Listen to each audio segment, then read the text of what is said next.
Welcome to the Deep Dive. We take your sources, we dig in, and pull out the key nuggets of knowledge for you. Today, our mission is to get you really well informed on something that it touches all our lives every day, technology.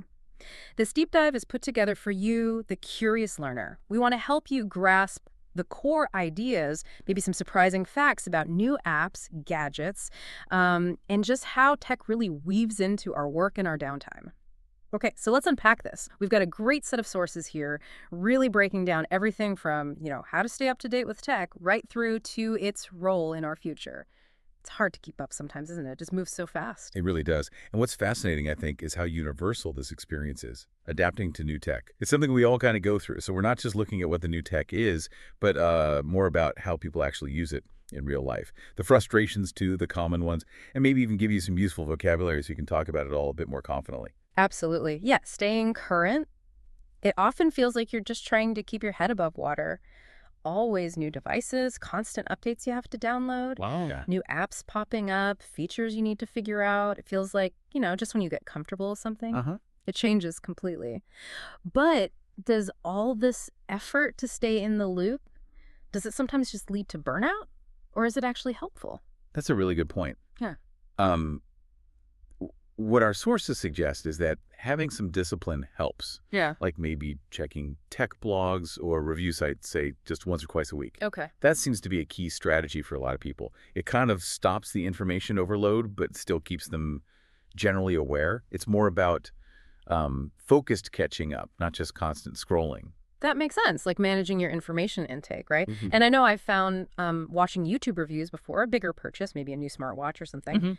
that can really save you time and, frankly, money down the line. There's just so much good comparison info out there now. Exactly. And that often leads to the other side of the coin, Yeah. dealing with older tech. Mm-hmm. When your phone or laptop just starts acting up.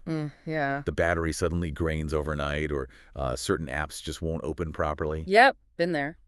Our sources kind of frame this not just as an annoyance, but maybe as a signal, like, okay, perhaps it's actually time to upgrade, get something newer, more efficient. Sometimes the performance jump really does make it worthwhile. Oh, I know that feeling. Okay, moving on from our personal tech woes, Yeah. let's talk work and productivity tools. What are some of those essential apps people seem to lean on? And maybe what's a deeper insight into how they're really being used effectively? Well, for just managing daily tasks, lots of people swear by task manager apps, like Todoist, for example. Hmm. But the real key, I think, isn't just having the list, it's the habit, right? The habit of getting things out of your head and into the system consistently. Right, externalizing it. Exactly. And then for time management, Google Calendar is huge. The real power there is being able to actually block off time, not just for meetings, but for focused work, too. It helps create like mental boundaries for your attention. And the beauty of that is syncing it everywhere, isn't it? Your laptop, phone, tablet, your schedule's just there wherever you are. I've also seen so many people getting into Notion lately for project planning. It's pitched as this, all-in-one workspace. Notes, databases, reminders, embedding stuff. Notion is definitely powerful, very flexible. But while the interface looks clean, it's true, the learning curve can be, well, a bit steep for some people initially. Yeah, not super intuitive right away. Not always, no. Mhm. But what the research suggests is for those who stick with it, who get past that initial hump, its ability to link databases and build custom workflows Hmm. that really boost productivity. And it offers a level of customization you didn't used to get outside of really complex software. Okay, now we have to talk about the big one, AI in the workplace. Tools like ChatGPT, they're everywhere now. What's the real impact people are seeing beyond just, spitting out text? Well, a lot of people are using it for brainstorming, definitely getting Mhm. first drafts down. That saves a ton of time. But interestingly, the deeper insight from our sources is that the most effective users, they actually seem to spend more time refining and editing what the AI produces. Oh, interesting. Yeah, not less. They're focused on keeping their unique voice, making sure it's accurate. So it's less about full automation, more about augmentation, using it as a smart assistant. And then tools like Grammarly help too, right? Catching grammar slip-ups, awkward phrasing, even suggesting better words. It's like having a tireless proofreader. These tools sound incredibly useful, no doubt. Mm. But this brings up a really important question that came up in the sources, too. Are we starting to rely on them too much? Is there a risk we might lose our own writing style or even, I don't know, our ability to think critically if an algorithm is always prompting us? That's a really valid concern, and it's crucial. I think the general consensus among the experts we looked at is to see these tools as aids, definitely not crutches. They should boost your capabilities, sure, but not replace your own thinking or creativity. That is, maybe they handle the more mundane stuff, freeing you up mentally for the more strategic, creative parts of the job. Right, using them strategically. Okay, let's shift gears a bit. From work to play. Leisure and entertainment tech. We all have our go-tos, right? Netflix, YouTube, Spotify. They're kind of just part of the daily routine for many. But beyond the usual suspects, what are some interesting trends in how we're using tech to unwind? Absolutely. And one big trend is definitely audio-based entertainment. Podcasts, for instance.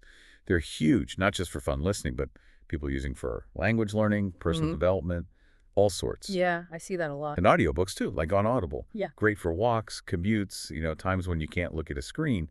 They offer this really unique way to consume books and stories that fits into busy schedules. It's kind of an interesting paradox, isn't it? Using audio tech, like audiobooks, to sort of unplug from screens, but you're still consuming media, still being entertained, feels very modern. It does. A modern solution to screen fatigue, maybe. And for just winding down at the end of the day, phone games are popular. Specifically, puzzle games or brain teasers seem to hit a sweet spot. Our sources suggest they work because they give you just enough mental engagement to distract from stress, but without being, overly stimulating right before sleep. Okay, and what about the whole smart home thing? Are people really hooking up their coffee machines to Alexa, or is that still a bit niche? Oh, it's definitely happening. Yeah. Maybe not everyone's coffee machine yet, but smart speakers like Google Nest or Alexa, they're pretty common now for everyday stuff. Playing music, setting timers, checking the weather, controlling smart lights. Yeah, the basics. The basics, yeah. But some people are definitely taking it further. Hooking up the speaker to the coffee machine for that automated brew, or using smart plugs to control lamps, fans, whatever, right from their phone. It's all about making things seamless and convenient. That's some next-level morning routine. But let's be real, tech isn't always perfect, is it? Let's talk about the struggles, the glitches we all run into. What are some common ones, and maybe what's the underlying frustration there? Oh, the list is long. The Wi-Fi cutting out right when you're in an important online meeting. So worse. Or accidentally muting yourself and talking for 5 minutes before anyone tells you. Guilty. Definitely done that. Happens to the best of us. Ugh. But these aren't just small annoyances, right? They actually break your concentration. They chip away at productivity. Or when your screen just freezes and you're clicking frantically, nothing's happening. Sometimes the only fix is to restart the whole laptop just to get things running smoothly again. That old classic, have you tried turning it off and on again? It often works. It's surprisingly effective, isn't it? Sometimes just a full shutdown and then booting it back up again does the trick. And then you've got the everyday irritations, like those update pop-ups that always seem to appear at the worst possible moment. Ugh. Or your phone constantly telling you it's run out of storage. Ah, the storage full notification. My phone seems to have a sixth sense for hitting that right when I want to take a photo of something important or spontaneous. What's the go-to fix there? Backing up your files is key. Using cloud storage, Google Drive, iCloud, Dropbox, whatever, to back things up regularly really frees up space on your actual device. It's a pretty simple fix that prevents a lot of headaches. Plus, it protects your data if your phone gets lost or broken. It's just good, proactive digital hygiene, really. Good digital hygiene. I like that. Okay, let's dive into the sometimes tricky world of social media and communication. It really feels like a love-hate thing for so many people. You want to stay connected with friends, but then you feel like you're just wasting hours scrolling through feeds. Our sources mentioned the psychological side of this too, didn't they? They did, yeah. It's a really delicate balance to strike.